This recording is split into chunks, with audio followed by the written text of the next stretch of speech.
So, Satyagraha, what is it? Satyagraha is a peaceful way of protesting against something which is felt to be unjust.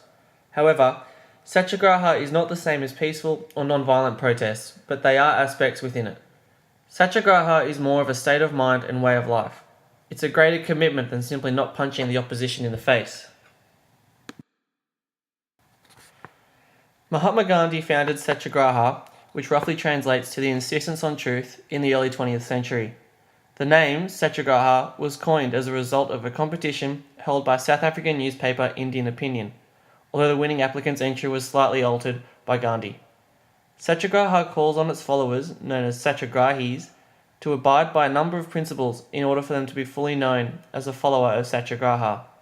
The guidelines that Gandhi developed have no room for violence and hatred and requires the devotee to love all. As Gandhi's book, Some Rules for Satyagraha, says, love does not burn others, it burns itself. Within this same book, Gandhi lists the principles to follow for Satyagraha.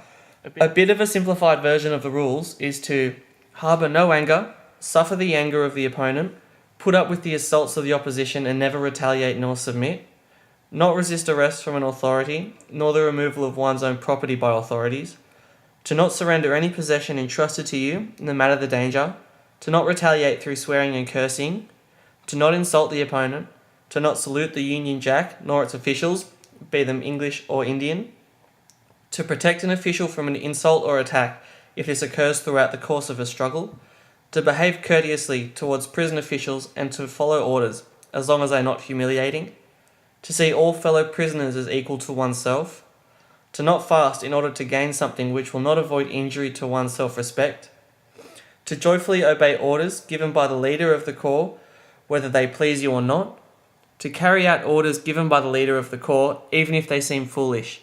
Prior to joining, one is free to judge the corps, but once joined, must submit to his discipline, to not expect maintenance for his or her dependents, to not intentionally become the cause of communal quarrels, to not take sides if such quarrels occur, but take the side of the party which is demonstrably right, to avoid as best as he can every occasion that may cause a communal quarrel, and to do nothing that would wound the religious susceptibilities of any community when in a procession of Satyagrahis.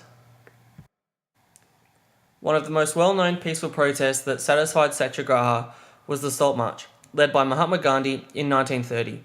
It was a march that went for 385 kilometres to Dandi in order to protest British rule in India, in particular the way Indians were forced to buy expensive imported salt from the British, who were at the same time exploiting the lucrative business of salt production in India. So, now we know what Satyagraha is and what it looks like. We can now see whether one of the most recognisable pictures of standing up for what is right without the use of violence can be considered an act of Satyagraha. This image is taken from a video shot on June 5, 1989, a day after the Tiananmen Square massacre. The man seen in the image is confronting a row of 17 tanks just a few streets away from where the massacre happened. Armed with only his shopping, he moves left and right to halt their progress as they try to go around him and eventually climbs up on the leading tank. According to witness reports published in Time magazine, once he is face to face with the driver, he asks, "Why are you here? My city is in chaos because of you." He then climbs down and is surrounded by civilians to keep him safe. To this day, no one knows for certain who this man was and whether or not he was killed or prosecuted for his actions. In order to ascertain if this man's actions are in line with the principles of Satyagraha, we have to revisit the principles and apply them to his actions and the way he carried himself. As a number of the principles of Satyagraha do not apply to this scenario, we can tick them off and count them as satisfied. Then, through research and examining the image and videos, we see that the man adhered to the majority of the criteria for Satyagraha.